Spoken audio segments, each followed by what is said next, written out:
warahmatullahi wabarakatuh. Perkenalkan, nama saya Indah Wijayanti. Di sini saya akan menjelaskan tentang materi konsumsi dari mata kuliah Ekonomi Mikro. Nah, pengertian dari konsumsi ini itu penggunaan barang dan jasa untuk memenuhi kebutuhan manusia. Nah, maksud dari pengertian konsumsi ini, kita itu perlu atau kita tuh membutuhkan barang atau jasa untuk memenuhi kebutuhan sehari-hari kita, seperti kita butuh barang makanan atau jasa sebuah sewa menyewa. Teori konsumsi di sini tuh dibagi dua, yaitu teori konsumsi menurut Islam dan teori konsumsi konvensional. Nah, teori konsumsi menurut Islam itu berarti memenuhi kebutuhan baik jasmani maupun rohani, atau digunakan untuk memaksimalkan fungsi kemanusiaan sebagai hamba Allah. Nah, sedangkan teori konsumsi konvensional ini tuh lebih membahas tentang pengeluaran pendapatan oleh rumah tangga maupun keluarga yang biasanya terjadi pengeluaran lebih besar daripada pendapatan nasional. Nah, teori konsumsi konvensional di sini juga dibagi jadi beberapa jenis, yaitu konsep kebutuhan, kewajiban, dan pemborosan harta. Teori konsumsi konvensional. Yang pertama yaitu konsep kebutuhan.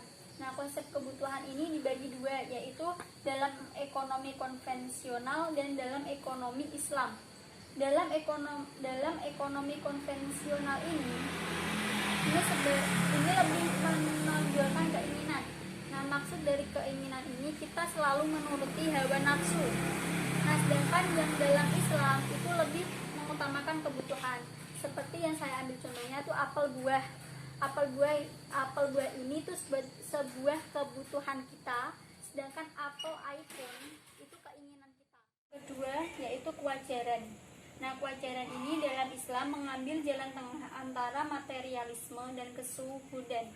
Nah, maksud dari mengambil jalan tengah ini, kita dianjurkan untuk sama-sama menjauhi baik dalam barang halal maupun dalam barang haram. Jadi antara materialisme dan kesuhudan. Nah, sedangkan yang ketiga pemborosan harta. Dalam Islam kita disuruh atau dianjurkan untuk menjaga harta benda kita. Nah, kita tidak boleh menuruti nafsu kita yang untuk membeli suatu barang yang bukan kebutuhan kita. Terlebihnya seperti tidak berlebih-lebihan. Yang keempat, makanan terlarang.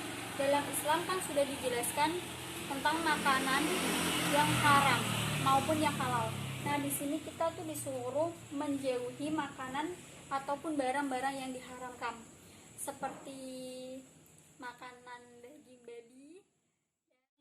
Untuk tujuan konsumsi. Nah, tujuan konsumsi di sini itu bertujuan untuk Islam sebagai sarana untuk beribadah kepada Allah. Maksudnya kita itu mengkonsumsi barang atau jasa itu bertujuan untuk atau menjadikan sarana untuk beribadah kepada Allah. Nah, hal-hal yang mempengaruhi konsumsi di sini ada selera, faktor sosial ekonomi, kekayaan, keuntungan, dan tingkat harga.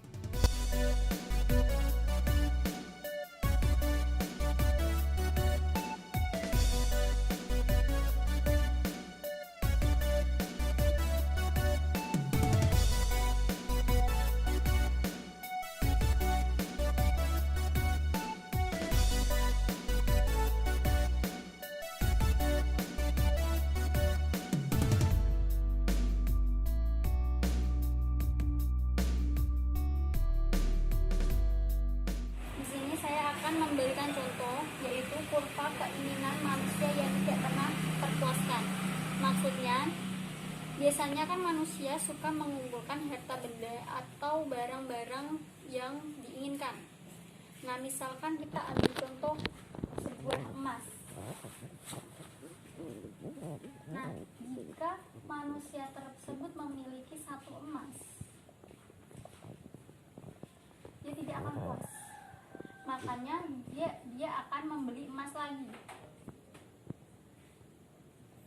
Udah memiliki 2 emas, dia akan menambahkan emas lagi, seterusnya hingga memiliki kepuasan.